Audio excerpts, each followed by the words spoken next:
சிறகடி காசு சீரியல்ல முத்து வந்து மீனா கிட்ட கிறிஷ் விஷயத்துல வந்து நம்ம எல்லா உண்மையும் கண்டுபிடிக்கணும். என்னமோ மனோஜ் வந்து அப்பான்னு கூப்பிடுறதும், அவன் நம்ம 2 பேர் மேலயுமே பாசமா இருக்கிறான். அதே மாரி மனோஜ் மேலயும் பாசமா இருக்கிறது. எனக்கு ஏதோ டவுட்டா தெரியுது. இத யாரோ சொல்லிக் குடுத்து செய்ற மாரியே தெரியுது. இதுக்கு ஒரு முடிவு கட்டணும்னு பேசுறாங்க. ஏற்கனவே அவங்க மாமா வந்து அண்ணாமலை அடிக்கடி சொல்றாங்க, அவங்க விஷயத்த வந்து நம்ம பேசி சரி பண்ணணுன்ட்டு. அதனால மீனாக்கு வேற வழி இல்ல. கிறிஷோட பாட்டிய கூப்பிட்டே ஆகணுன்ட்டு ஃபோன் பேசுறதுக்கு சொல்லி மாடிக்கு வேற போயிடுறாங்க.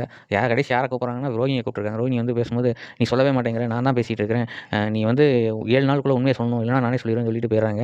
கீழ போனா மனோஜ் 7 நாள்ல என்ன நடக்கும் தெரியுமா? அப்படின்னு கேட்குறாரு. என்ன நடக்கும்னு சொல்லி பதட்டத்துல ரோஹிணி கேட்க, அதுக்கு மனோஜ் வந்து நம்ம ஷோரூம் தொறந்து 1 வருஷம் ஆக போகுது. அதுக்கு 7 நாள் இருக்கு அப்படின்னு சொல்ல வந்தேன். ஓ! அதுவா? அப்படின்னு சொல்லி யோசிச்சுட்டு ரோஹிணி வெளில வராங்க. வெளில வந்தா ஸ்ருதி வந்து 7 நாள்ல அப்படின்னு சொல்றாங்க. என்ன எல்லாரும் 7 நாள் 7 நாள்னே சொல்றாங்க அப்படின்னு பார்த்தா, நான் ரெஸ்டாரண்ட் தொறந்து 7 நாள் ஆச்சுன்னா 100வது நாளு. அதுல நான் வந்து டிஸ்கவுண்ட் குடுக்க போறேன்னு பேசுறாங்க.